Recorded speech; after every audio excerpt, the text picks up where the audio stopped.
E eu gostaria de convidar, então, o senhor Bruno Stiger.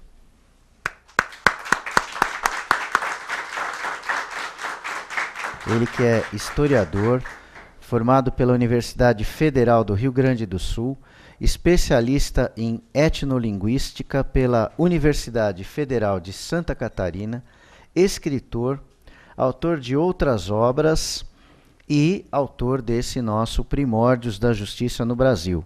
Convido o professor Amilcar Dávila de Mello.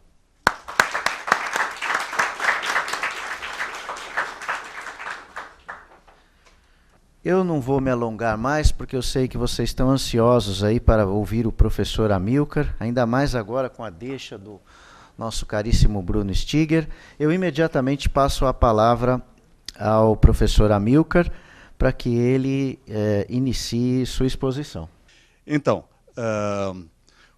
o objetivo da atividade dessa noite é eu contar a vocês todos o resultado de 6 anos de pesquisas que eu empreendi, que foi, por sua vez, o desdobramento de um período de pesquisa de mais de 20 anos. E o tema que me levou a pesquisar, essa questão tão vasta e durante tanto tempo, foi um período da nossa história que até então era desconhecido dos historiadores brasileiros, não mencionado na história oficial brasileira. E a história oficial brasileira foi escrita na segunda metade do século XIX, e já que estamos no século XXI, dá a impressão que faz muito tempo, mas não é tanto tempo assim. Falamos de 1850 em diante, e principalmente na virada do século XIX para o XX. Então, grandes nomes da nossa história, muitos deles vinculados à diplomacia, como o próprio Barão de Rio Branco, que foi responsável pela demarcação de fronteiras, comissão de limites e tal, numa época ainda muito instável, principalmente na região de onde eu venho, e meu amigo de muitas empreitadas, tal, de longa data, Bruno Stiger, que também generosamente nos oferece as condições de poder contar essa história às senhoras e senhores. Então, a região de onde eu venho, onde eu nasci, é a fronteira do Brasil com o Uruguai. E como dizem os antigos gaúchos lá, as terras lá foram demarcadas a pata de cavalo e a espada. Uma alusão muito direta e até contundente ao tipo de atividades que eram realizadas lá e que permite que os gaúchos falem português hoje, senão todos estariam falando espanhol apenas.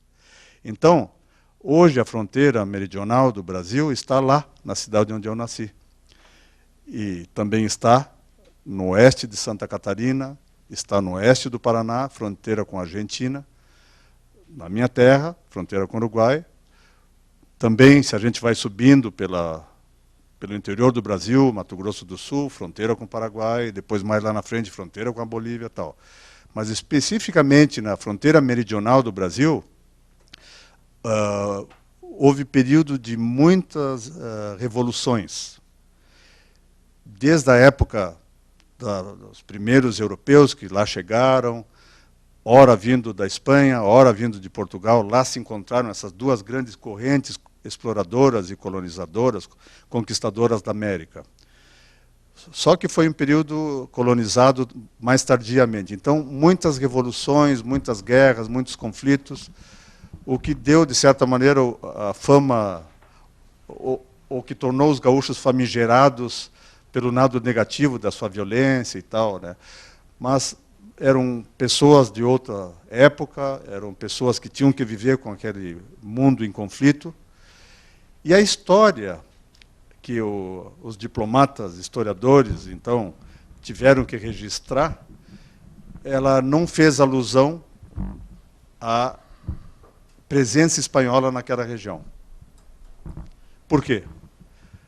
Porque, por conta dessas revoluções, pela Guerra do Paraguai e outros conflitos, então, se o Barão de Rio Branco e outros historiadores, grandes vultos aqui, principalmente de São Paulo, do Rio de Janeiro, admitissem que o sul do Brasil tinha sido espanhol, por exemplo, seria, como se diz no coloquial, dar rapadura para o bandido.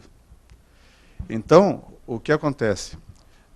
Foi uma história que varreu para baixo do tapete toda a saga, toda a passagem dos espanhóis pelo sul do Brasil, principalmente. Muito bem. Então, conforme eu vinha falando, quando os historiadores tiveram que se debruçar e contar a história oficial daquela região, eles tiveram, por força da circunstância diplomática, de omitir a presença dos espanhóis. E a história dos espanhóis, no sul do Brasil, é muito antiga. Ela vem rolando desde o século XVI. Então, estamos falando de 1500 e pouquinhos em diante. E os documentos que o livro do qual eu sou autor, e que agora, de forma condensada, vou tentar transmitir a todos aqui, apresenta os primeiros documentos jurídicos que chegaram ao Brasil. Só que, curiosamente, eles chegaram via Espanha e não via Portugal. Porque dá para se dizer que a chegada do direito romano, justiniano, romano-germânico, aqui, ao território que hoje é conhecido como Brasil, foi a partir da instalação do regime das capitanias hereditárias, aqui pertinho, em São Vicente, que em 1532 foi nomeado vila, em 1534 foi passado o primeiro foral, depois a gente entra a falar um pouco do que seriam os forais, a história dos forais. Em 1534, a partir de São Vicente, começaram a serem doadas pelos portugueses faixas de terras, que todo mundo lembra da escola e do ginásio, as famosas capitanias hereditárias. Mas a história que eu vou contar a vocês aqui é uma história de pelo menos 10 anos antes desse período. Mas como é que é possível que os espanhóis tenham, então, tido a primazia de trazer o direito romano-germânico ao Brasil, antecedendo em quase uma década os portugueses? Pois então, para isso, eu vou convidar todos a um passeio pela história, bem remota, para que a gente se situe nesse ambiente de como se desenvolveu o direito na Península Ibérica, apertando o foco em Castela. Por quê? Porque são castelhanos os documentos que chegam aqui, e que são, conforme foi dito, a primeira manifestação do direito romano-germânico que chegou à chamada Terra Brasilis naquela época. Então, peço a gentileza do nosso amigo Bruno, passar então o slide, está ali já a estrutura da palestra. Tá? Temos desenvolvimento do direito na Península Ibérica. Vou fazer algumas considerações o mais rápido possível, porque, por uma questão de equilíbrio, quanto mais remota a menção a esse desenvolvimento, mais rápido deverei ser, senão não vou chegar ainda na hora que pretendo aos documentos que eu quero apresentar. Depois vou falar brevemente sobre a descoberta de novos mundos, ou seja, não apenas descoberta no sentido geográfico, mas quando, durante o Renascimento e tal, aconteceu a expansão da Península Ibérica e aconteceu um descobrimento do homem, do seu próprio interior, a medicina e outros achados que permitem que sejamos quem somos hoje. Vou falar, então, brevemente também sobre a expansão ultramarina ibérica, que são essas grandes navegações que aconteceram, e na esteira das quais o Brasil foi descoberto, por exemplo. Vou falar sobre os primeiros documentos jurídicos lavrados no Brasil, esses dos espanhóis aos quais me referi anteriormente. E uma conclusãozinha dessas questões todas. Começamos, então, com o desenvolvimento do direito na Península Ibérica. Peço a gentileza. Lá, não sei se conseguem ler bem, é porque aqui está um pouco claro, mas talvez quem esteja lá atrás consegue ler nas telas ali, né? Lá temos, então, o desenvolvimento do direito na Península Ibérica divididos em 3 partes. As vertentes jurídicas, o resgate da obra de Justiniano e a reconquista cristã. Então, vamos nos concentrar no primeiro dos pontos, vertentes jurídicas. Eu acho que é na seta de cima.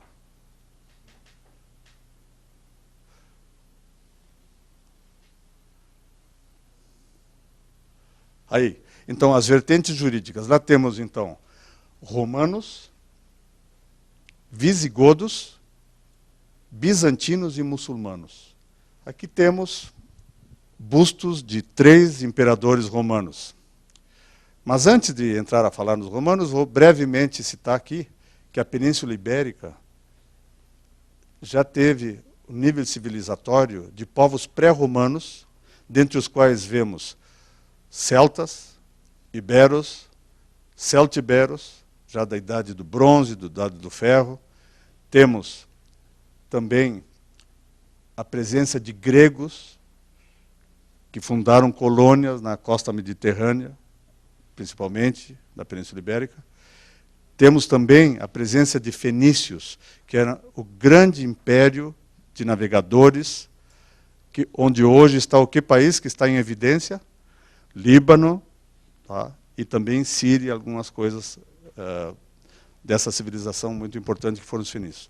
Os fenícios criaram uma colônia onde hoje é Tunis, na Tunísia, tá? Que muito se falou durante a Primavera Árabe também. Tá? Então, a partir de lá, numa cidade que eles chamaram de Cartago, eles começaram a dominar todo o Mediterrâneo. Então, todo o comércio, principalmente por via marítima, que ocorria no Mediterrâneo, era dos fenícios, dos cartagineses. Os cartagineses, por sua vez, povoaram a Península Ibérica, onde já havia gregos, já havia os povos esses, né, celtas e celtiberas, tal, que eu falei antes. Muito bem. Os cartagineses começaram a disputar toda essa região, para se tornarem a potência hegemônica, com os romanos que estavam em ascensão. Os romanos, incomodados com a presença cartaginesa a partir da Península Ibérica, começaram a atacá-la. Ocorreram 2 grandes guerras, chamadas Guerras Púnicas. Tem aquele episódio famoso dos elefantes que atravessaram as montanhas para sitiar Roma, quase invadiram Roma, tal. Muito bem. Agora voltamos a essas personalidades aqui. Ó. À esquerda temos Trajano, no meio temos Adriano, já ouviram falar de Trajano e de Adriano, imagino eu. E à direita temos Teodósio I. O senhor da esquerda, Trajano, e o do meio, vocês arriscam dizer onde nasceram esses senhores aqui? Pertinho de Barcelona. Alguém mais arrisca dizer? Fique à vontade, pode. Onde hoje está Sevilha, tá? Numa cidade romana chamada Itálica. E ambos eram da dinastia dos Antoninos. Quando a gente pensa em Roma, a gente pensa que tudo acontecia a partir de Roma e que o resto era subdesenvolvido. Não. A Península Ibérica, que os romanos chamavam Hispânia, na qual incluía-se Portugal, era a menina dos olhos dos romanos. Assim como a Gália, onde hoje é a França, também eram muito importantes. Eu diria que Hispânia era mais importante para os romanos até do que era a Gália. Então, Trajano, por exemplo, foi quem expandiu ao máximo a fronteira do Império Romano, chegando até a Mesopotâmia, por exemplo. Adriano, da mesma dinastia, dos Antoninos, foi quem consolidou essa extensão máxima do Império Romano e que reinou durante um período que se tornou conhecido como a Pax Romana. A paz obtida à força de espada dos romanos e tal. E foi quem ergueu um famoso muro, a famosa muralha de Adriano, que fica hoje na Grã-Bretanha. Quem visita a Grã-Bretanha pode ver lá. A fronteira setentrional, ou seja, mais ao norte do Império Romano, foi esse senhor que construiu. Muito bem. Isso entre o século I e o século V. I antes de Cristo e século V depois da era cristã. Depois do nascimento de Cristo, na era cristã. Se vocês fizerem uma conta rápida, vocês vão ver que o tempo que nós temos de Brasil como país, desde o seu descobrimento até os dias de hoje, equivale, grosso modo, ao tempo em que os romanos estiveram em cima da Península Ibérica. Então, a Península Ibérica, você está andando por Barcelona, ou por Sevilha, ou por Segóvia, você encontra aquedutos, anfiteatros, Mérida.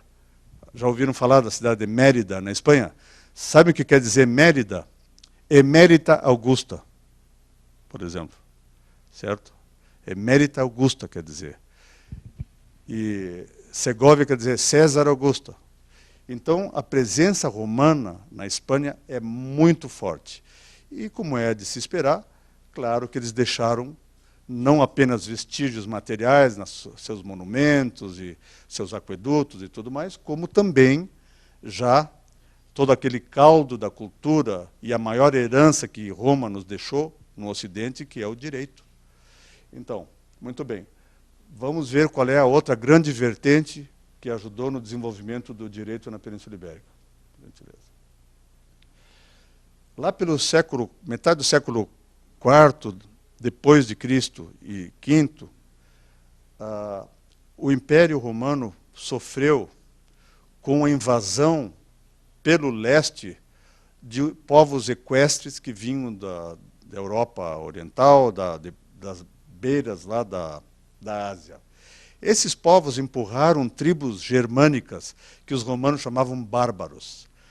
Então, eles vieram avançando rumo ao oeste, entraram pela o que seria a Gália, né?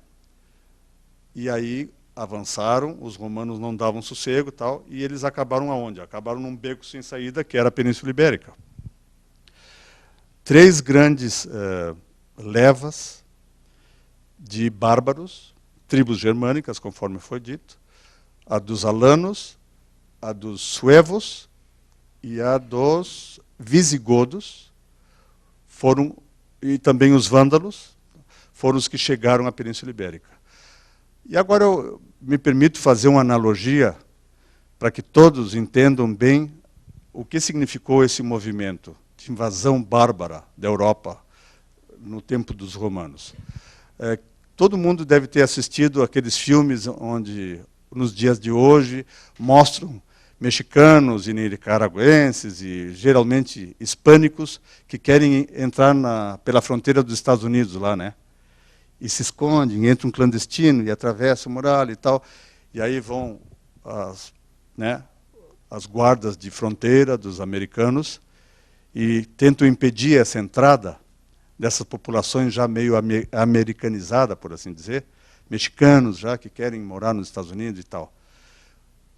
Eles todos são filhos ou netos de mexicanos, ou de nicaragüenses, ou de outros povos da América Latina, outras nações. Então, o que acontece? Algo semelhante aconteceu, porque esses germânicos, alguns deles mais romanizados, estavam a serviço do Império Romano, como, por exemplo, os visigodos, que eram um reino bem estruturado. Os visigodos, então, em prova de aliança e por receberem também um apoio financeiro dos romanos, eles começaram a combater. Algo semelhante também ao que vemos no Iraque, ou vimos no Afeganistão, onde os hispânicos que querem green card, ou que acabaram de obter o green card para morar nos Estados Unidos, são mandados para a frente de combate. Mesma coisa aconteceu com os visigodos. Os visigodos iam lá resolver as encrencas das invasões dos outros povos mais bárbaros que eles. Então, eles conseguiram expulsar os vândalos, que tinham povoado o que é hoje Andaluzia, cuja capital principal é Sevilha, depois tem Córdoba e outras cidades. Os alanos, que estavam mais na região de onde hoje é Portugal, e os suevos, na região da Galícia hoje. Alguns desses povos foram para o norte da África, onde estavam antes os cartagineses, como os vândalos e os alanos, e lá começaram também a atrapalhar os romanos, a partir de lá, com ataques. Esqueci de mencionar aqui, os povos germânicos tinham direito também, tinham uma vida bastante estruturada em termos de cultura jurídica, só que isso não estava escrito. Como eles se incorporaram ao Império Romano, aqueles, como por exemplo os visigodos, que estavam mais romanizados, eles, no início, nessa fase inicial da chegada na Península Ibérica, eles receberam o arcabouço jurídico, a estrutura básica que os romanos ofereceram para que eles enxertassem as suas leis, que eram consuetudinárias, ou seja, era tudo baseado na tradição e no costume. Então, instituições que até hoje nós temos, como não ponha a mão no fogo, não sei o quê, por fulano, eram instituições germânicas, ou outras ainda, duelos, né, para resolver questões, querelas. Isso se resolvia assim, ó, na espada, no combate, e havia intervenção divina. Quem ganhasse é porque tinha razão, tinha o favorecimento dos deuses e, portanto, a querela ficava resolvida assim. São instituições que hoje estão extintas, mas que a gente herdou lá atrás dos povos germânicos. Então temos as Leges Barbarorum, para a fase inicial essa, né, chamada Leis dos Bárbaros, compiladas entre o século V e o século IX. Temos a Lex Romana Visigotorum, Corpus Legum, aplicadas aos visigodos romanizados.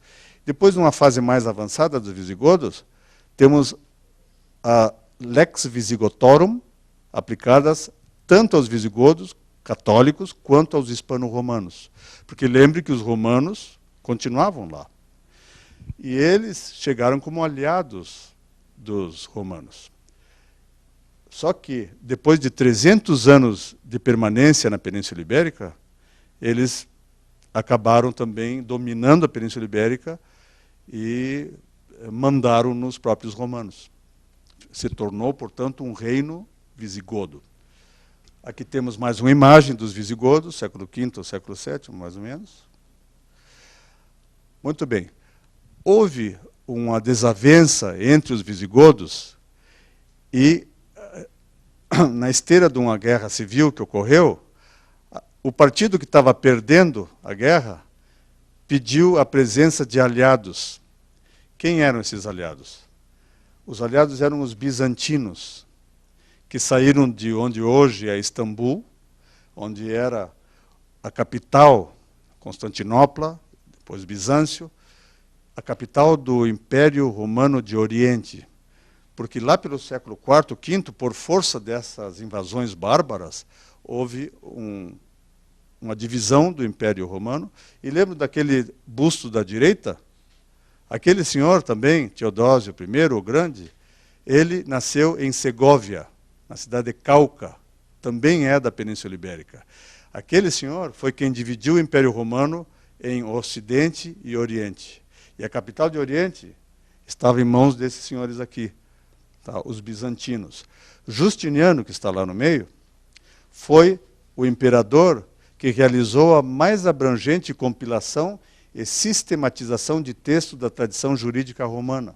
Lá temos algumas das obras, o Digesto, o Pandectas, o Código, as instituições e as novelas. Tudo isso, por força das invasões bárbaras, estava desarticulado. E ele, graças ao trabalho dos juristas que ele coordenou, conseguiram compilar e sistematizar esse conhecimento jurídico dos romanos. Vejam lá, século VI, século VII da nossa era. Estamos falando, portanto, do ano 500 e pouquinhos, 400 e pouquinho, ele nasceu nessa data, até o século VI, VII. Vamos adiante. Só que, na Península Ibérica, especificamente, num segundo momento, outra revolução civil dos visigodos, que parece que não se entendiam muito bem, o que aconteceu? Mais uma vez, eles não aprenderam com o passado, a facção perdedora pediu ajuda de outro povo muito forte do norte da África, os árabes, os muçulmanos. Então, no ano 711, durante a Guerra Civil Visigoda, a segunda, a primeira foi lá com os bizantinos, vieram então os berberes, que na verdade não eram de etnia árabe, já muçulmanos, invadiram a Península Ibérica. Lembram daquele período que ficaram aqueles outros povos que eu mencionei, que são as vertentes, que contribuem para o desenvolvimento do direito na Península Ibérica? Os romanos, 500 anos ficaram na Península Ibérica. Os visigodos, 300 anos. E os árabes, quase 800 anos. Tá? Então, praticamente todos os que estão nessa sala, com raras exceções, temos sangue árabe. Provavelmente. E agora está na moda, a gente pode fazer um teste daqueles, da Genographic, o projeto da National Geographic. Você pega um cotonete lá que eles mandam para você, passa na bochecha, envia tal, eles dizem exatamente quais são os componentes que constituem o seu DNA. Tal. Se foi visigodo, se foi isso, se foi aquilo. Tempos maravilhosos estamos vivendo. Antes era só conjectura. Muito bem, então olha só a contribuição dos árabes. Invadiram a Península Ibérica, que eles chamaram de Al-Andalus, porque eles se localizaram mais na região de Sevilha ali e tal. Em 711, durante a Guerra Civil Visigoda. Herdeiros da ciência. Hoje é uma ideia preconceituosa dos árabes, que são atrasados, porque tal, porque jihad, porque explodem os outros, porque não sei o quê. E isso não era assim nessa época. Não era em absoluto. Quem explodiu os outros eram os europeus. Os europeus eram os vândalos, eram os pouco evoluídos. Vejam lá, ó. Os árabes, os muçulmanos, eram herdeiros da ciência dos gregos do período clássico, da cultura da Pérsia, onde hoje é o Irã, que por sua vez era uma encruzilhada do conhecimento indiano e chinês, antiquíssimo, milenar. Então, era um povo muito evoluído, foram os que levaram o sistema de esgotos para a Europa, tudo muito romântico, mas as pessoas jogavam baldes pelas sacadas com as coisas mais nojentas que vocês possam imaginar. Com os árabes não era assim. Os árabes eram disciplinados, evoluídos. A eles devemos o conhecimento da astronomia, da medicina, da matemática avançada. Então, era o povo mais evoluído da época. Eles constituíram, num primeiro momento, capital ali em volta de Sevilha, em própria Sevilha. E aí houve uma grande guerra civil no mundo árabe e a parte perdedora se estabeleceu em Córdoba. E Córdoba chegou a ser a maior cidade da Europa e a mais desenvolvida, equivalente talvez à própria Bizâncio da época, de onde era aquela turma lá. Então o que acontece? Nesse segundo momento, chegaram da Guerra Civil, chegaram os árabes, esqueceram de ir embora, ficaram 800 anos lá. E eles também nos legaram coisas que chegam até o dia de hoje. Quem sabe de palavras de origem árabe aqui que vocês usam no dia a dia? Está lá, ó. Alvará é uma delas. O alcaide, que aqui não se usa, mas em Portugal usa-se muito, que seria o equivalente ao prefeito. Aguazil, aqui também não se usa muito, mas seria o equivalente ao delegado. Almoxarife seria cobrador de impostos, o camarada da Receita, e também o camarada responsável por grandes depósitos, de mantimentos e tal, né? O almoxarifado, como temos em muitas empresas e tal. E na área tributária, uma coisa muito importante. Lá no Corão, fala-se do famoso quinto, que era resultado de saques ou de outras empreitadas. 20% de tudo que fosse oferido deveria ir para o rei, o califa, quem fosse. Isso passa o imposto do quinto para a Europa já da expansão ultramarina. Os portugueses e os espanhóis que chegaram aqui a essas regiões. Peço a gentileza de passar. Então. Bom, a letra está miudinha, mas lá seria o ponto seguinte, né? Quem fez o resgate da obra de Justiniano? Lembra daquele camarada de Bizâncio que tinha feito a compilação do saber clássico jurídico dos romanos, que estava disperso? Tá? Isso caiu em esquecimento mais uma vez, por conta dos árabes, por conta de outros conflitos. Então, a Europa e a comunidade jurídica europeia foi acometida por uma espécie de amnésia.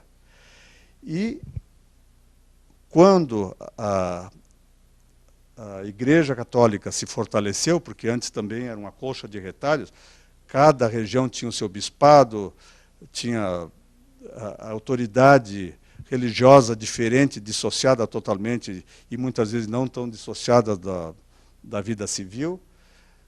Houve uma unificação da Igreja Católica, a Igreja Católica se tornou poderosíssima, promulgou, desenvolveu o direito canônico, baseado no direito romano também, e fundou universidades. A mais antiga da Europa é a Universidade de Bolonha, até hoje existe.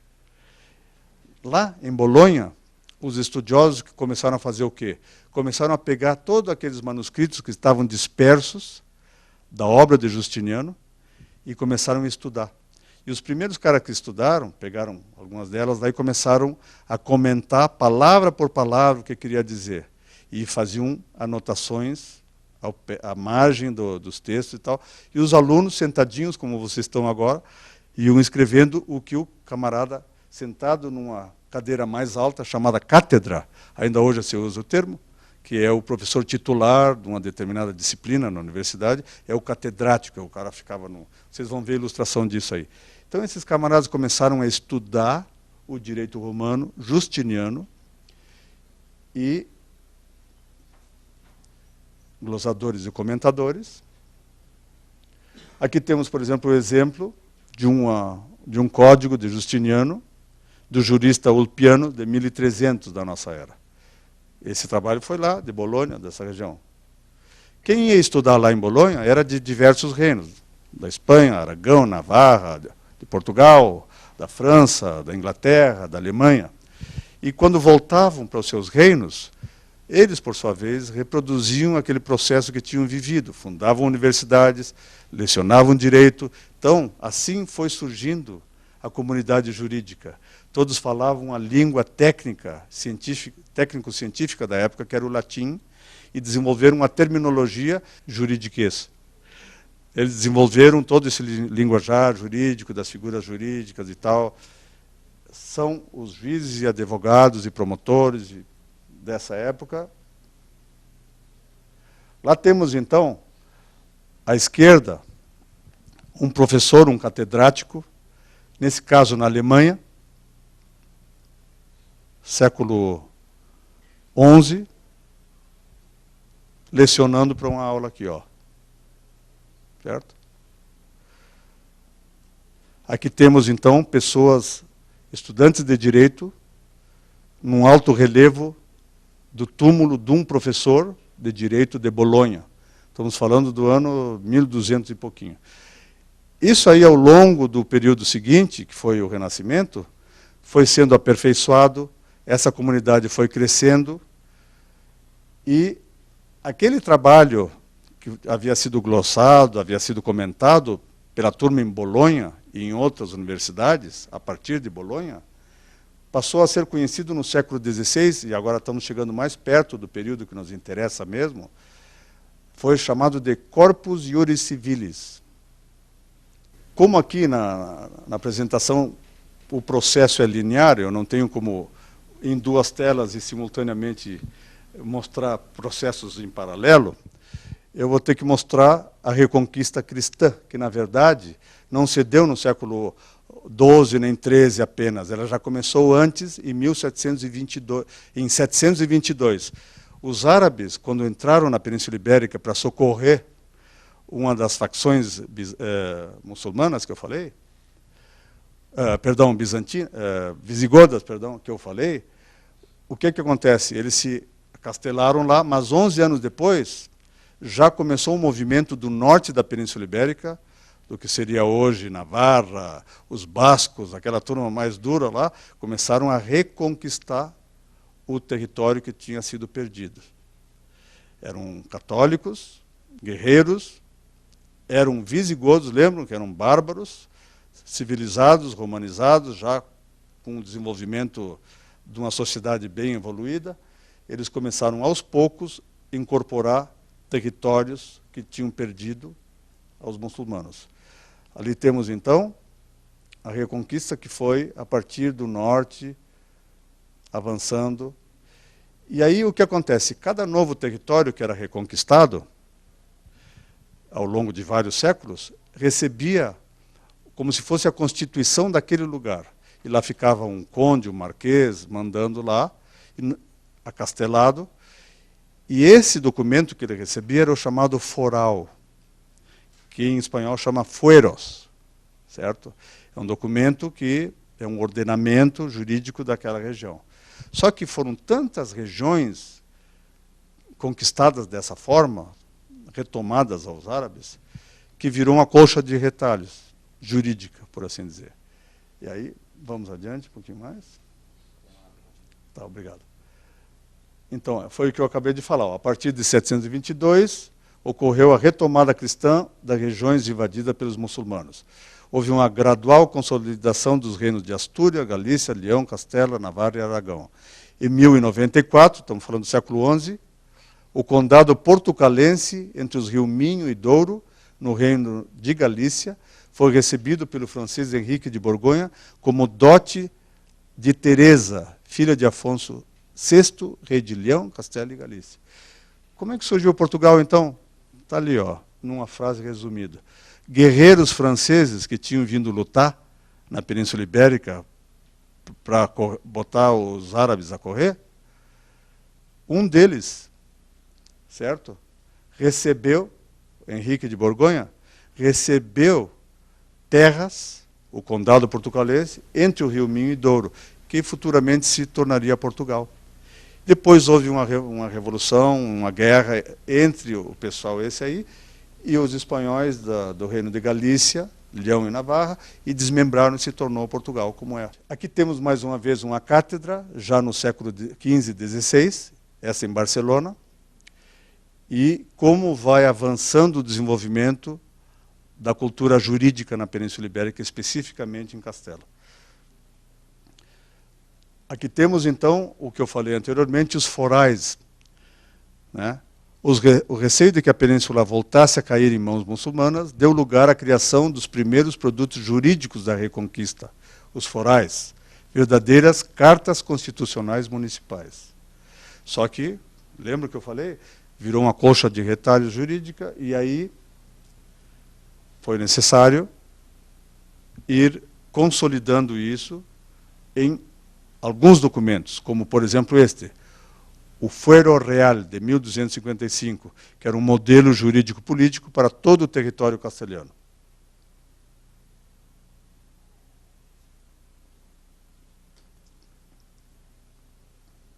Aqui temos Afonso X, que os espanhóis chamam de Alfonso X, que nasceu lá, nasceu em Barcelona e morreu em Sevilha. Afonso X foi responsável por uma das grandes compilações da sua época. Assim como Justiniano Bizantino tinha feito, lembram? Do saber clássico romano que estava disperso, esse camarada fez a mesma coisa com aquilo que já estava tendendo a se dispersar. E aí, o que ele elaborou, a equipe jurídica dele elaborou, tornou-se conhecido como o Código das Sete Partidas.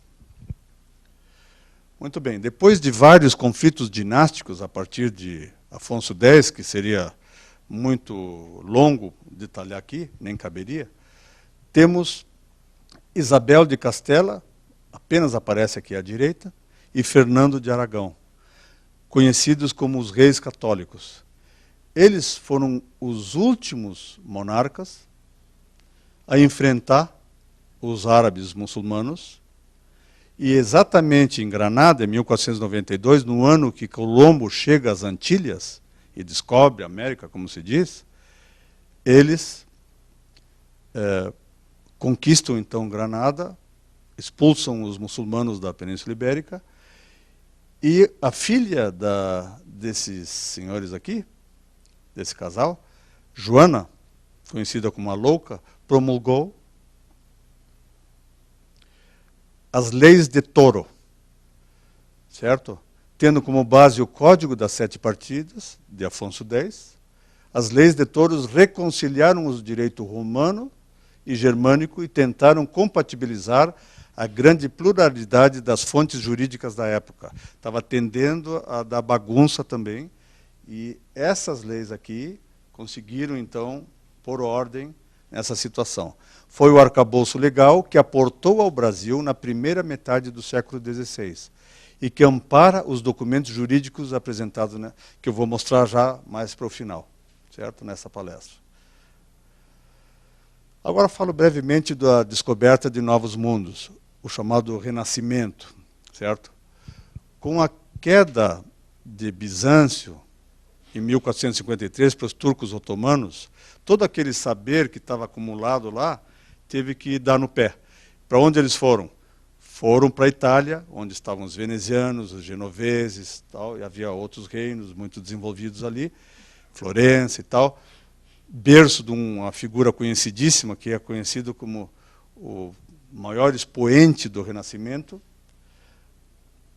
Aqui temos uma ilustração, Leonardo da Vinci, que já veremos um trabalhinho dele. Aqui temos, por exemplo, o que acontece no Renascimento. Há um descobrimento, um redescobrimento da própria natureza, e lá a curiosidade que vai além da cortina do céu e tenta entender os mecanismos por trás de todas as coisas, das estrelas e tudo mais, dos astros. Aqui temos um desenho de Leonardo da Vinci, o chamado Homem Vitruviano. Então lá diz, descoberta de novos mundos. Não foi só um descobrimento geográfico que foi acontecer, como veremos na sequência. Aconteceu também o descobrimento do homem, do seu interior, do seu lugar no universo, da medicina, dos órgãos, da química, de uma série de coisas que fazem parte do tecido da ciência de hoje. E uma coisa importantíssima que aconteceu nesse período foi justamente a imprensa de tipos móveis, que havia sido inventada na China, mas que um cavaleiro lá, na Alemanha, Gutenberg, aperfeiçoou. Isso permitiu difundir o conhecimento como nunca tinha ocorrido antes. Mais ou menos como o que está acontecendo hoje, na era digital, que deixou para trás a era analógica. Então, começou a acontecer isso, a grande difusão de conhecimentos de todo tipo. Vamos adiante. E um grande processo, um grande fenômeno que acontece nesse período é a chamada expansão ultramarina ibérica. Então, num primeiro momento, Portugal se lançou aos mares, nas grandes navegações, em busca da rota para a Índia e as Ilhas das Especiarias, cujo comércio os otomanos tinham interrompido no momento que tomaram lá Bizâncio. Aqui temos, então, um anal da Era das Navegações. Os portugueses se lançaram, então, e tinham uma rota própria, que ia beirando a costa africana, rumo ao Oriente. Depois, nessa corrida, entraram os espanhóis. E aqui temos, então, nesse mapa, as rotas seguidas por os grandes navegadores. Um atrás, por gentileza. Depois ali vemos timidamente à esquerda a linha de Tordesilhas, certo? Tudo que estava à esquerda dessa linha que passa na vertical era espanhol, tudo castelhano na época. Tudo que estava à direita era português. Lá temos o Brasil, certo? E aqui temos a grande cidade da expansão ultramarina da Península Ibérica depois de Lisboa. Lisboa começou a entrar em declínio, devagarinho, com os portugueses, e Espanha se tornou muito próspera. Por quê? Porque a partir desse rio, o rio Guadalquivir, partiram Magalhães, partiram os conquistadores do Peru, do México. Então as riquezas que eles trouxeram ao saquear os grandes impérios aqui da América, tornaram a cidade muito próspera. E daqui, exatamente dessas águas, saíram as naus que iam seguindo rumo à Índia e à China. Só que, lembra daquele mapa que eu mostrei onde passava Tordesilhas? A gente conhece Tordesilhas olhando para o mapa da América do Sul, certo? Mas e do outro lado do mundo, onde é que passava essa linha? Então eles não sabiam ao certo. Os portugueses já tinham fincado o pé lá, nas Molucas, hoje Indonésia, e os espanhóis queriam saber exatamente qual era a parte deles nesse processo.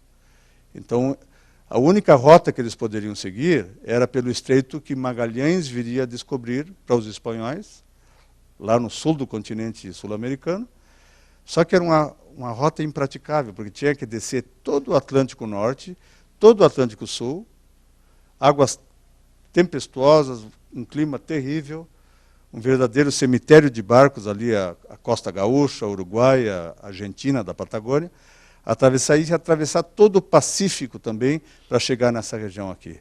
E depois, para poderem levar riquezas para a Espanha, teriam que continuar a viagem contornando a África, ou voltar pelo mesmo caminho que tinham feito. Então era uma coisa impraticável e Castela resolveu vender para os portugueses o que seriam as possessões lá do outro lado do mundo, as chamadas Ilhas das Especiarias. Então o que acontece? Vindo rumo à Ásia, as expedições antes se reuniam nesse lugar chamado a Casa da Contratação, onde recebiam a autorização do rei e da rainha, recebiam investimento de pessoas, não era uma empresa da coroa. Essas expedições que iam para a Ásia, que vinham para cá, era investimento particular, certo? E essas expedições saíam exatamente dessa sala, a Casa da Contratação, que era a grande instituição que ordenava todo o comércio com o Novo Mundo.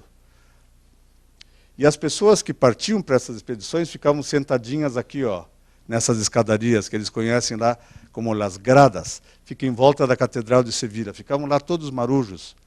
E aí eles colocavam uma mesinha do lado com bandeiras e partindo para o Rio da Prata, daqui a um mês, quem quer ir? Tal. E aí eles, eu. Aí faziam uma fila lá, ganha tanto, tal. E aí, sentadinhos aqui ficavam. Vamos adiante. O chefe, o comandante da expedição, muitas vezes o próprio investidor dessa empreitada, que era particular, conforme foi dito, ele recebia um documento chamado a capitulação, la capitulación, que eles chamavam, que era um contrato comercial, onde estava bem estipulado quais eram os objetivos, quais eram as partes que assinavam com o rei, as partes entre si, quais eram as penalidades pelo não cumprimento dos contratos, estava tudo estipulado ali. Inclusive os saques, como seriam divididos e tudo mais. E não se espantem, o sequestro e o saque era a prática mais comum que havia na Europa. Como se guerreava na Europa, já antes da Idade Média? O objetivo era sequestrar o rei dos inimigos e pedir o quê? Resgate para soltar.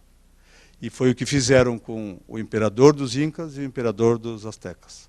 Era como se guerreava, não era que houvesse maldade em fazer isso, era o sistema que existia. Então, esse documento estipulava, inclusive, isso. Se a gente encontra templos, enterramento com ouro e tudo, como é que fica? Não, aí é o seguinte, 20% para o rei, lembra do quinto lá? 20% para o rei, tanto para o investidor principal e proporcionalmente para os outros. Mas e se houver sonegação? Aí acontece isso, então tudo estipulado nesse documento. Aí existe isso, que eu já dei uma pincelada, o mito do conquistador inconsequente. Quando a gente pensa nos espanhóis e portugueses dessa época, a gente pensa neles como um bando de facínoras que iam a bordo e saíam por aí saquear e roubar, matar. Não, a coisa não era assim. A coisa não era assim. A coisa é que essas pessoas eram os maiores cientistas da sua época, por exemplo. Quem hoje tem condições de pegar um navio lá, em Lisboa ou em Sevilha, e chegar com esse navio em Pequim, por exemplo, ou na costa da China? Então tinha que ter um conhecimento muito específico e muito amplo de diversas áreas. Iam médicos a bordo, iam escrivães a bordo, iam vedores, que seriam como gerentes de cada um dos investidores. Era uma empresa organizada, era como se fosse uma multinacional flutuante, uma nau dessas. E muitas vezes era uma frota que tinha 4, 5, 6 naus. Então era uma empreitada muito organizada, que seguia uma racionalidade jurídica, financeira, bem clara, e blindada por uma fé, que era o catolicismo, e nesse ponto foi pouco tolerante com os povos exóticos e outros costumes que encontraram. Então, hoje a ideia que nós temos do conquistador, são de piratas, por quê? Por influência dos piratas do Caribe. O pirata do Caribe é outra coisa. Estamos falando de 3 séculos depois, e aqueles sim eram os baderneiros. Eles não tinham rei, não tinham lei, não tinham nada. Eles tinham só o acerto que faziam entre si, de como iam dividir o saque e tudo mais. Eles não respondiam sob código nenhum, não tinham ordenamento jurídico nenhum, certo? Mas esses senhores aqui era outra coisa. Eles seguiam a racionalidade jurídica, comercial, religiosa, filosófica. Agentes da justiça castelhana, agora vou apertar o foco nos castelhanos, porque são eles que nos ligaram esses documentos que eu vou apresentar. Quem mandava na expedição toda era o adelantado, que esse cargo vinha rolando já do tempo da Reconquista, certo? Era quem ia lá adiante, abrindo ponta de lança, retomando os territórios que tinham perdido para os árabes, o governador ou capitão-general, dependendo da situação, recebiam esses cargos. Eles eram responsáveis pela justiça civil e militar, tinham poder de vida e morte sobre seus subordinados. Havia também, abaixo dele, o alcaide-maior, braço direito do comandante da expedição, regente da fortificação e o povoado que seria fundado sob sua proteção. E o alguazil-maior, que tinha funções semelhantes ao delegado de polícia ou oficial de justiça. Efetuava citações, notificações, intimações, prisões e outras diligências. E os escrivães públicos. E eles tinham uma verdadeira obsessão pelo controle. É assim que aquela comunidade fechada de letrados que se desenvolveu na Península Ibérica, lembra da turma de Bolonha?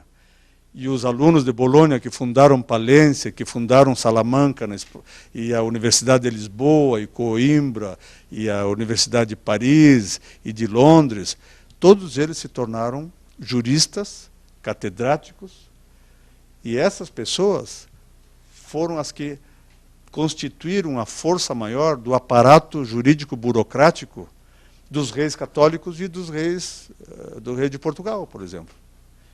Posteriormente dos ingleses e tal. Antes, quem cercava os reis era um tipo de aristocracia, de capa e espada. Essa turma, os letrados, eram instruídos e seguiam os processos jurídicos e tal. Era outra lógica, outra racionalidade que movia as ações e que dava coesão ao aparato jurídico-burocrático tanto de Espanha quanto de Portugal, conforme foi dito, e todos deveriam seguir o devido processo legal. Bom, agora chegamos já quase no final da palestra, seria a seguinte, primeiros documentos jurídicos lavrados no Brasil. Falei para vocês lá atrás dos romanos, dos visigodos, dos muçulmanos, dos bizantinos muçulmanos. Falei da descoberta de novos mundos, descobrimentos geográficos, astronômicos na área da medicina e tudo mais. Falei também que em Bolonha surgiu a comunidade dos letrados, onde realmente ganhou força o estudo jurídico com a recopilação dos estudos lá, de Justiniano, bizantino, também de grandes glosadores e comentadores de Bolonha, os professores, os catedráticos. E agora eu vou mostrar então isso aí, os documentos jurídicos do direito romano, germânico, justiniano que chegaram aqui ao Brasil antes dos portugueses. Documentos lavrados na expedição de Sebastião Caboto, de 1526, 1527 e 1530. Documentos da expedição de Álvaro Nunes Cabeça de Vaca, 1541. Vamos começar com o primeiro, Sebastião Caboto. Falo rapidamente sobre Caboto, que parece, como diz o meu amigo Bruno, um dente molar, com as raízes para baixo. Mas esse camarada aqui, com o pai dele, em 1497, 5 anos depois de Colombo ter chegado nas Antilhas, descobrir a América, como se diz, ele, com o pai dele servindo a coroa britânica, ele chegou no que é hoje o nordeste do Canadá, região gélida, onde tem um urso polar e tudo. Ele, com o pai dele, que era o piloto Mor, era a maior autoridade, seria o cientista-chefe da NASA da época, dos ingleses, era o pai desse camarada. Ele se criou nesse meio, descobriu, então, a América do Norte, bem dizer, né? Já que Colombo, 5 anos antes, estava só no Caribe e na vizinhança ali, América Central, depois América do Sul, Norte, a parte ali onde é hoje Venezuela, polêmica, e a Colômbia e tal. Então, o que acontece? Esse senhor, depois de servir a coroa britânica, e ele era nascido em Veneza, mas criado em Bristol, na Inglaterra, ele passou a servir os castelhanos e se tornou o chefe da NASA dos castelhanos, chamado de piloto maior, piloto mor. Quando a gente fala piloto, o piloto pensa só em Fórmula 1, ou piloto de navio. Não, o piloto era o que sabia das estrelas, sabia de cosmografia, sabia de cartografia. Todos esses saberes estavam como que fazendo parte de uma só área de conhecimento, que era justamente poder colocar um anal onde quer que fosse. E olha que o mundo era muito maior do que é hoje, viu? Hoje é fácil pegar aqui em Guarulhos um avião e 11 horas depois está em Bolonha, por exemplo. Certo? Certo? Ou em Amsterdã, ou em Nova York. Mas nessa época, para se chegar à Ásia, precisava de 4, 5, 6, 7 meses. Porque havia correntezas diferentes que eles tinham que saber, entender, mapear, nada estava mapeado. As correntezas, o relevo. Então, foi uma descoberta fascinante em pouquíssimo tempo. E esse era um dos camaradas que mais sabia sobre isso. Então, só que o homem não era fácil, pelo que os documentos mostram. Aí o que acontece? Ele está vindo, seguindo os passos de Magalhães para consolidar a rota castelhana para as Índias. Lembra que eu falei que a rota portuguesa era contornando a África? Né? E aí cortavam o Oceano Índico, chegavam lá na Índia, coisa e tal. Uma trabalheira danada também. Os castelhanos tinham um trabalho maior ainda, que era Estreito de Magalhães e tudo mais. Então, quando chegou a notícia em Sevilha de que os espanhóis tinham conseguido dar a volta ao mundo, das 5 naus que partiram com Magalhães, somente uma retornou, com 18 homens. Tá? 2 desses homens viriam com Caboto, seguindo os passos de Magalhães. Voltariam para a Ásia. Mal tinham chegado, 3 anos depois, 2 anos depois, iam fazer toda a primeira circunnavegação do globo. Então, ó, quando chegaram em Pernambuco, começaram a fermentar rumores de que havia uma conspiração a bordo. E esse Caboto estava realmente preocupado de que uma das naus, a Trinidad, e o seu capitão, chamava-se Capitão Francisco de Rojas. Lembra o goleiro Rojas, lá do Chile, que jogou aqui, eu acho que no São Paulo, Rojas, o mesmo sobrenome. Esse camarada, o Francisco de Rojas, e outros 2 circunnavegadores com Magalhães, Martim Mendes, que viria como o segundo homem mais importante da expedição de Caboto, e Miguel de Rodas, que vinha como piloto mor, o maior navegador da expedição, abaixo de Caboto. Então vinha assim, ó, era um grupo seleto de amigos que tinham feito um pacto de ajuda mútua, que eles chamavam de camaradagem. E numa igreja em Sevilha, antes de uma viagem dessa, imaginem vocês, eles fizeram um pacto desse. Só que, como eles estavam tão enturmados, e eram da fina flor da fidalguia lá castelhana, eles levantaram a desconfiança das pessoas que estavam do lado de Caboto, que estava contrariado porque o homem que ele tinha nomeado para ser o seu braço direito tinha sido preterido por Martim Mendes, por exemplo, que tinha sido escrivão da nau que tinha retornado daquela expedição de Magalhães.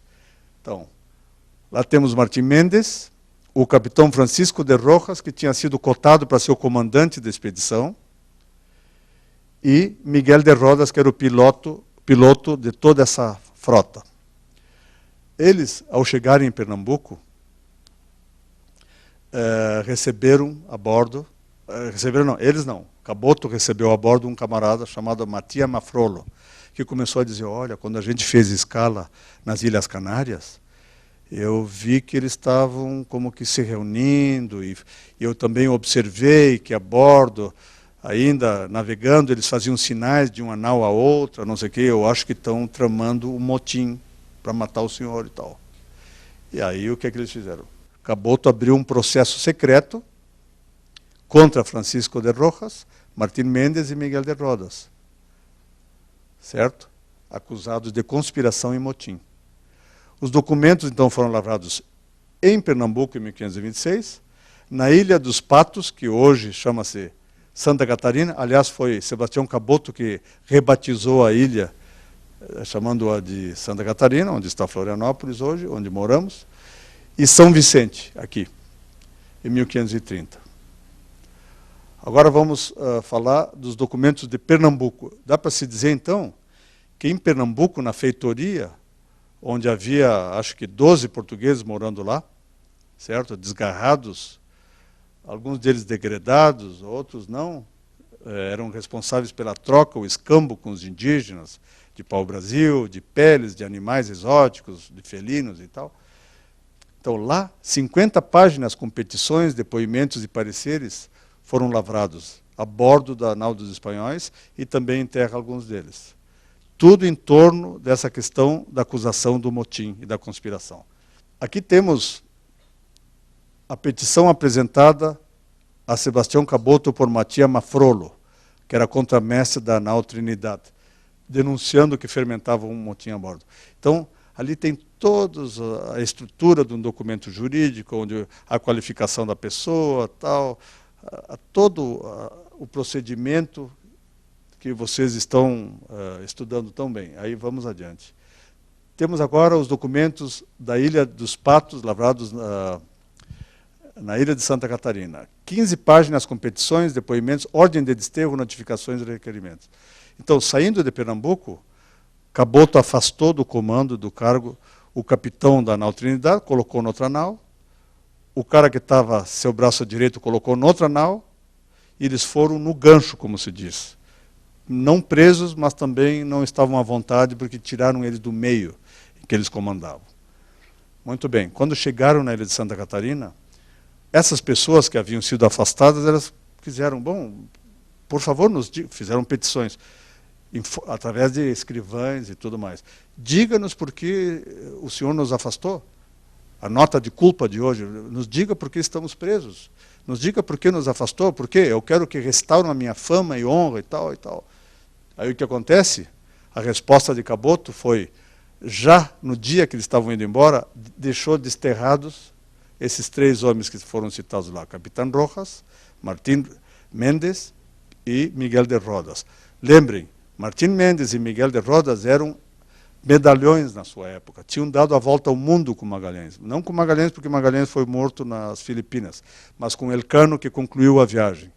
Então, quando eles passavam na rua, era como quando os astronautas, hoje, que pisaram na Lua, passam na rua e o pessoal diz, olha lá, vai o Armstrong lá, está vendo o Collins lá, está vendo, sentado, passou de carro ali. Tá? Eles eram assim, eram heróis, porque ninguém tinha dado a volta ao mundo de barco. Esses 2 caras foram. Tentando fugir do desterro na Ilha dos Patos, né, rebatizada de Santa Catarina, os 2 circunnavegadores morreram afogados. E o capitão Francisco de Rojas foi recolhido por um português que estava no Rio da Prata, enquanto Caboto prosseguiu a viagem e também foi para o Rio da Prata, e recolheu Francisco de Rodas da Ilha de Santa Catarina e trouxe para São Vicente. São Vicente, em 1526, 27 e 30, era comandado por um degredado português, conhecido, aliás, um personagem enigmático, conhecido como Bacharel, dito da Cananéia, ou simplesmente o Bacharel, porque ora estava na aldeia Tupiniquim de São Vicente, ora estava na Cananéia. E tinha muitos genros, um deles chamado Gonçalo da Costa. E esse camarada, Gonçalo da Costa, tinha uma grande ascendência sobre a indiada, sobre os tupiniquins, que é bom lembrá-los que eram canibais naquela época. Então eles caçavam outros indígenas, até da mesma etnia, da mesma nação, vendiam os prisioneiros de guerra para portugueses, para espanhóis. Foi o que aconteceu em São Vicente, antes de São Vicente ser vila, certo? O capitão Rojas, que estava traumatizado com o que tinha acontecido com ele, tinha sido desterrado na Ilha de Santa Catarina, quis logo o amparo de um sujeito como o Gonçalo da Costa, genro do Bacharel, que mandava nos índios todos, casado com a Índia. Então, Francisco de Rojas se refugiou na casa de Gonçalo da Costa, em São Vicente.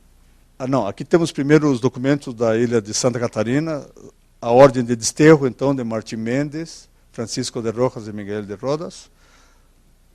Aqui temos, então, São Vicente, propriamente dito, são 26 páginas de documentos, com notificações, declarações e ordens. Então, eu pincei alguns desses documentos que eu fui mostrando para ilustrar. Aqui temos a primeira procuração do Brasil. Foi otorgada pelo capitão Francisco de Rojas para o português Gonçalo da Costa, genro do misterioso Bacharel da Cananéia, 14 de março de 1530. Vejam a data, 1530. 1532, com a chegada de Martim Afonso de Souza, é que São Vicente ganha o status de vila. E aí sim cai sob esfera de Portugal. Antes era uma feitoria meio abandonada, porque o Brasil estava em terceiro lugar na prioridade dos portugueses. Primeiro vinha a Ásia, depois vinha a África, depois vinha o Brasil. A segunda página da procuração está aqui, porque é um documento inédito, realmente, curiosamente lavrado pelos escrivães espanhóis e não por portugueses. Ainda não havia um aparato jurídico lusitano aqui na Terra Brasília. E a terceira página, então, da procuração é essa aqui. Vamos adiante. Muito bem. Esses documentos que eu mostrei agora fazem parte, então, do primeiro conjunto e documentos jurídicos mais antigos do Brasil. A chegada do direito romano-germânico ao Brasil, via Castela e não via Portugal. Porque em 1532, conforme eu disse, com a expedição de Martim Afonso de Souza, funda-se São Vicente. Em 1534 é otorgado o primeiro foral da capitania hereditária de São Vicente. E os outros a partir daqui. Primeiro município brasileiro, primeira vila brasileira.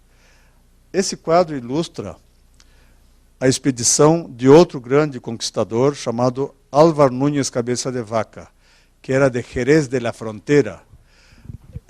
É um dos conquistadores que tem uma história mais fantástica aqui nas Américas. Ele era fidalgo, o avô dele tinha sido conquistador das Ilhas Canárias, ele fez parte, na condição de tesoureiro, de uma expedição ao México, e de 400 homens da expedição, somente 4 sobreviveram.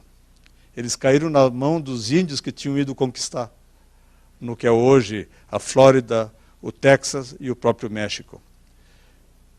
Esse cara, com outros 3 correligionários, coexpedicionários, fizeram a pé o trajeto entre a Flórida e a costa oeste dos Estados Unidos.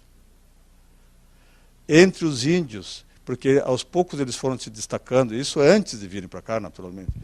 Eles foram se destacando pelo conhecimento deles e tal, faziam cura com imposição de mãos e benzeduras e tal, foram impressionando os índios tanto que os índios fizeram uma procissão que virou bola de neve, seguindo eles.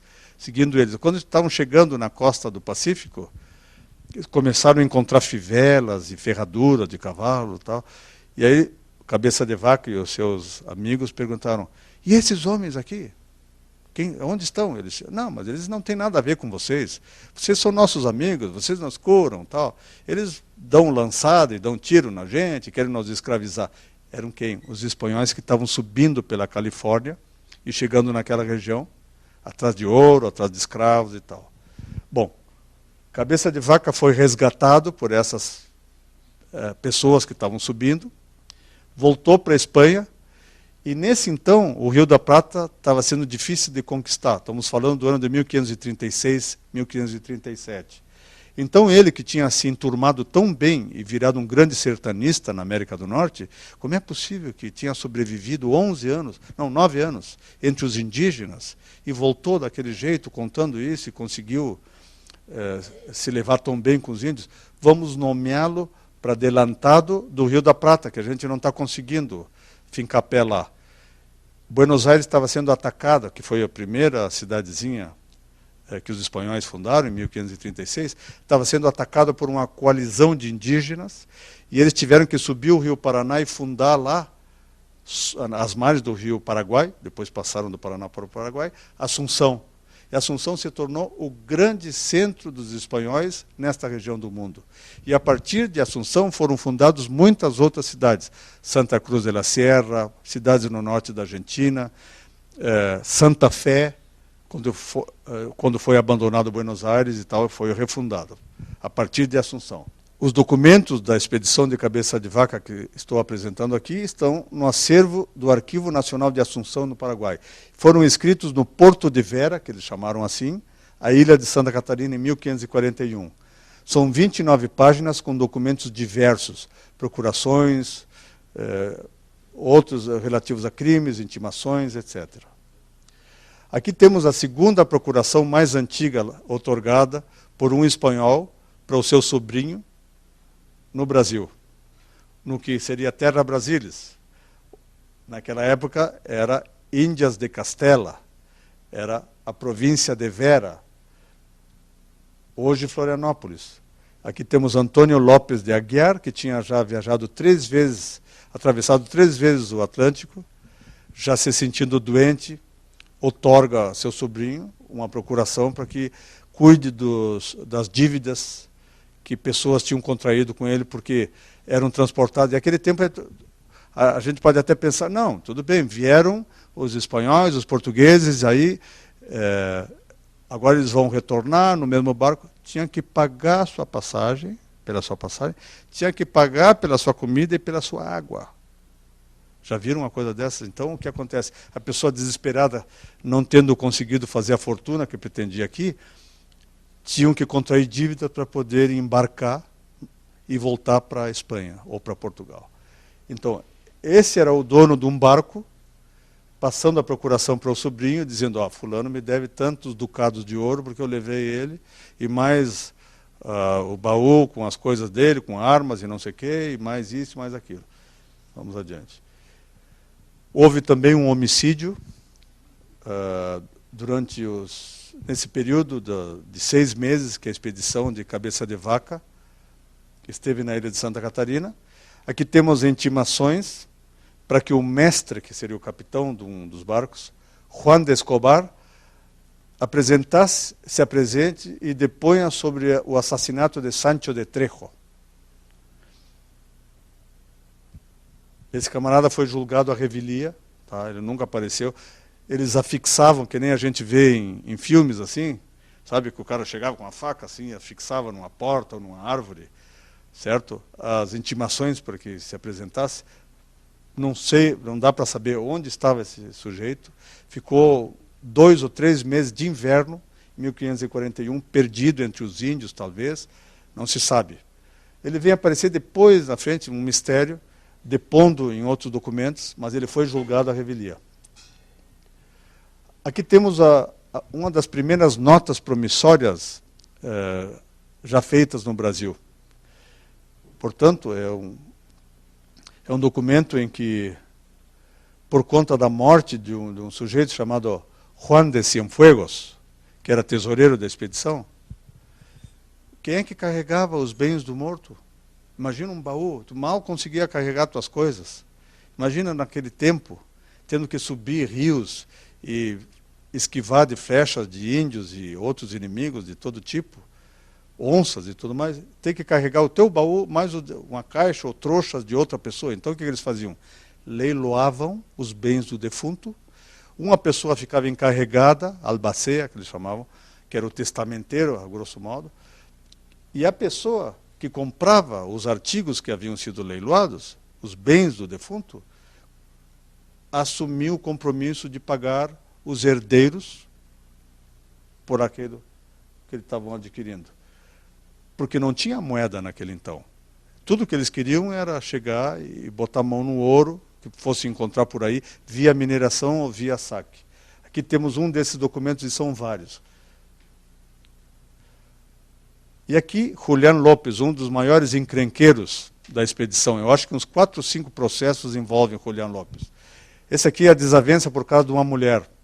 E nessa época começaram a vir mulheres, porque antes eram proibidas a bordo das naus. Mas o que acontecia? Em Assunção, bem como aqui, no que seria a ilha de Santa Catarina e região de influência espanhola e também portuguesa, os europeus constituíam verdadeiros haréns com as indígenas. Por que isso? Não era só por conta da luxúria das indígenas e tal. É porque na sociedade indígena, quem elaborava os alimentos, quem processava os alimentos e quem carregava toda a tralha, se deslocando pelo continente, eram as mulheres. Então, se você tivesse 20, 30 mulheres, você teria bastante comida e haveria 20, 30 pessoas preparando comida para você e carregando toda a tralha, se deslocando. Imagina daqui até o Paraguai, a pé. Como é que você vai? Como é que você vai? Vai porque tinha uma legião de pessoas por trás, dando toda a logística. Tanto era o número de haréns que causou espanto entre os religiosos que estavam em Assunção e tal, e escreviam para o imperador e para suas autoridades lá, se queixando que tamanha desvergonha, que estão atolados em carne humana, que não queira Vossa Senhora saber o que está acontecendo aqui, porque parece o paraíso de Maomé. Por que fizeram essa menção? Porque os muçulmanos podem ter até 4 esposas. Então eles se referiam àqueles caras que eram uma estratégia de sobrevivência como muçulmanos até, porque estavam fazendo aquilo, contrariando a Santa Fé Católica e tudo mais. Mas tem outro fator aqui importante. Os indígenas, de bom grado, cediam suas filhas e sobrinhas e parentes e tal aos espanhóis e aos portugueses. Por quê? Porque era uma maneira de estabelecer uma aliança com aquelas pessoas que poderiam defender dos seus inimigos, e a vida indígena era uma constante ameaça de invasões de tribos inimigas.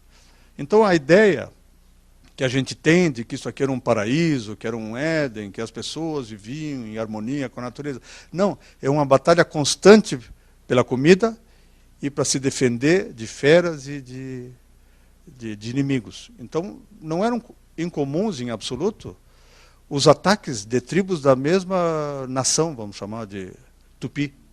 Tupiniquins, Tupinambás, estavam em constante guerra uns com os outros. Guaranis, mesma coisa. E, principalmente, os grandes aliados dos portugueses tupis contra os guaranis, que eram os grandes aliados dos espanhóis. Então, espanhóis e portugueses chegou um momento que guerreavam entre si para dominar essas regiões do sul do Brasil e sudeste do Brasil, através dos seus aliados indígenas.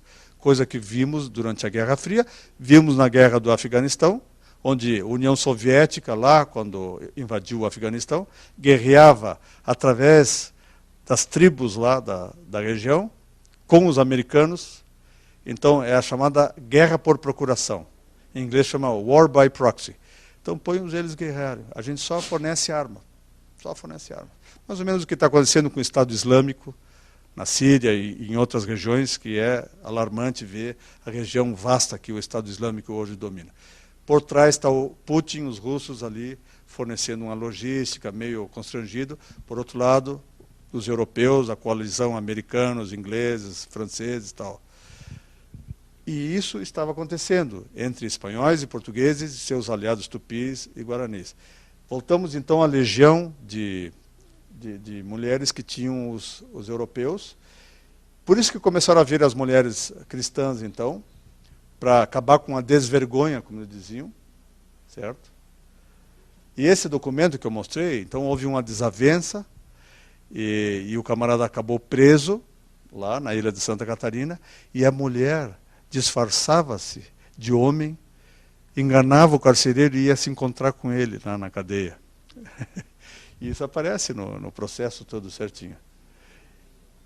Rodrigo de Osuna contra Luiz Veneziano pelo furto de sapatos, roupas e facas. Mais uma. Ah, não. Um pouquinho antes lá. Tem uma interessante também. Aqui, ó. O Julián Lopes de novo se desentendeu. Ah, não. Essa é por causa da mulher. Tem uma. Não, tem uma. Não, a outra foi cortada. Foi cortada. Vamos adiante. Então. Chegamos então à conclusão. Perdi a noção do tempo, me desculpem se me excedi. Vou até espiar aqui, já estaria a hora de terminar a palestra. Então, a conclusão sendo muito rápida aqui, ó. Vamos projetar uma por uma.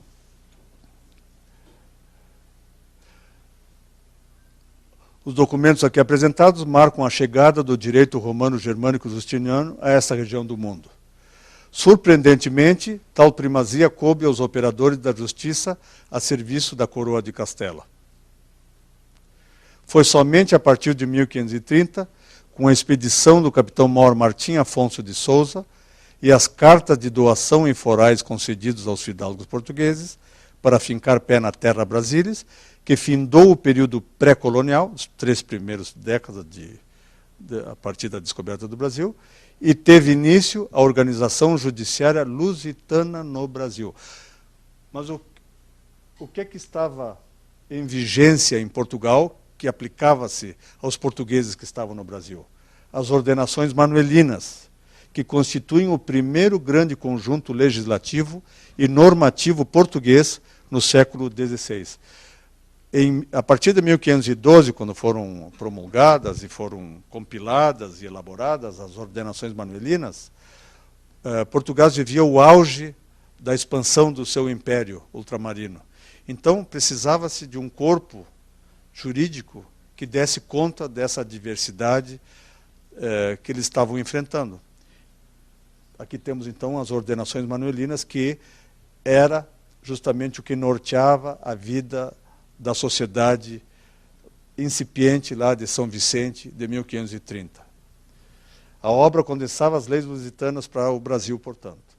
Os documentos mais antigos lavrados pelos castilhanos no Brasil, que foram o Desterro de Mendes, Rojas e Rodas, registraram, na realidade, um ato de injustiça, pois houve uma clara violação do devido processo legal e da ampla defesa dos acusados de uma suposta conspiração para matar Sebastião Caboto e incitar o motim. Parece que não era nada daquilo que ele estava pensando.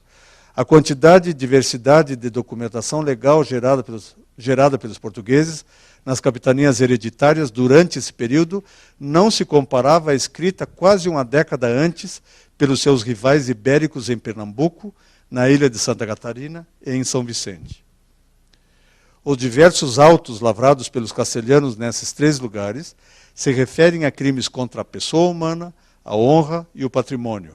Entre eles temos homicídio, difamação, furto, apropriação indébita, etc. Tais crimes também são previstos e puníveis pela legislação brasileira atual.